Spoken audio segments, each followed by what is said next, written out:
আমাদের একজন স্বাস্থ্যমন্ত্রী আছে বাংলাদেশে, চিনেন ওনাকে? উনি ডক্টর মোহাম্মদ ইউনূসের ভাই ব্রাদার কোথায় আসছে? ডক্টর মোহাম্মদ ইউনূসের সর্বপ্রীতির সবচেয়ে বড় এক্সাম্পল হচ্ছে স্বাস্থ্য উপদেষ্টা।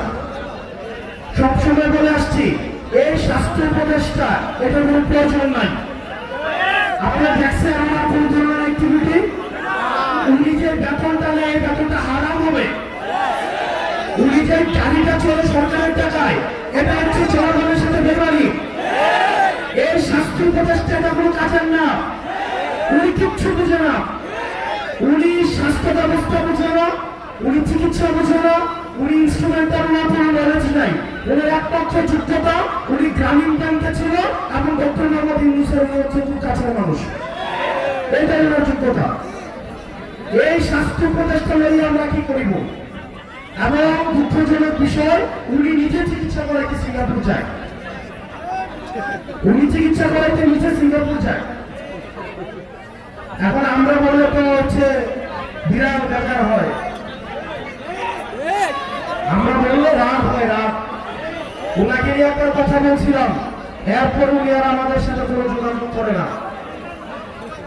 এই স্বাস্থ্য উপদেষ্টার অনীতি বিলম্বে এই জনগণের যে টাকা পয়সা উনি বেতন দিচ্ছে, সেগুলো রাষ্ট্রদার কোষাগারে জমা দিয়ে ওনার অনীতি বিলম্বে পদত্যাগ করা উচিত।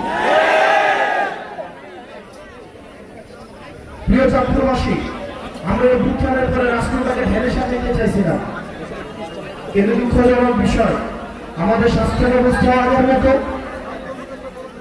আমাদের আইন শৃঙ্খলা ব্যবস্থা আগের মতো।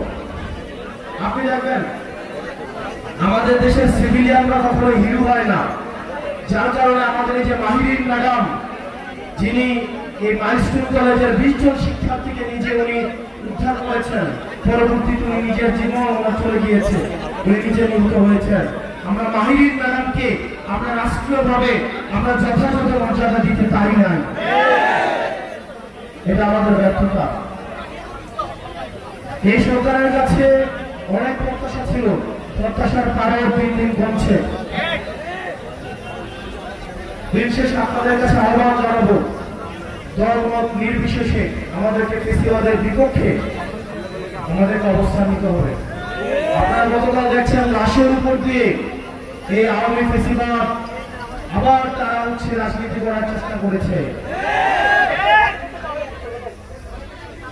আমরা ফেসিবাদ বিরোধী রাজনৈতিক দলগুলো সুতাহত, যারা বাংলাদেশকে ধারণ করে আমরা সুতাহত, কিন্তু আওয়ামী লীগ যদি ফেরার চেষ্টা করে তাহলে এই সব শক্তিতে পরিণত হয়ে এই আওয়ামী লীগের চ্যাপ্টারটা আমরা ক্লোজ করছি, ভবিষ্যতের উত্থানের যে কোনো সম্ভাবনাকে আমরা একদম নাই করে দিব। প্রিয় চাঁদপুরবাসী, আপনারা সজাগ থাকতে হবে, ফেসিবাদ বিরোধী রাজনৈতিক দলগুলোকে ঐক্যবদ্ধ থাকতে হবে। আমরা একসাথে একটা সুন্দর বাংলাদেশ বিনির্মাণ করব, যে বাংলাদেশের রাস্তায় বেরোলে আপনাকে দুর্ঘটনার সম্ভাবনা থাকবে না, যে বাংলাদেশে আপনার সুচিকিৎসা নিশ্চয়তা থাকবে, যে বাংলাদেশে আপনার বাচ্চা স্কুলে পাঠাইলে বিল্ডিং ভেঙে পড়বে, আকাশ থেকে প্লেন ভেঙে পড়বে, এই ধরনের রাষ্ট্র ব্যবস্থা আমরা চাই না। এগুলো তদন্ত করা হোক, হাসিনার আমলে কি পরিমাণ দুর্নীতি করা হয়েছে।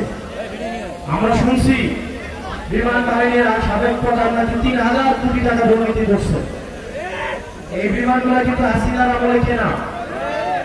আমরা বিমান বাহিনীর যে ভাইরা রয়েছেন, আমরা আপনাদের নিরাপত্তাও চাই, আপনাদের নিরাপত্তা কিন্তু ঝুঁকিতে রয়েছে। এইসব ইনস্ট্রুমেন্ট এগুলো কি সঠিক কিনা, ঝুঁকিমুক্ত কিনা, সেগুলো আপনাদের বিবেচনার সুযোগ আসছে। আপনারা সেগুলো বিবেচনা করুন, নিজেদের আবার পুনর্মূল্যায়ন করুন। আপনারা ভালো থাকবেন, সুস্থ থাকবেন, আমরা যেন এই জাতীয় শোককে আমরা হচ্ছে কাটিয়ে উঠতে পারি।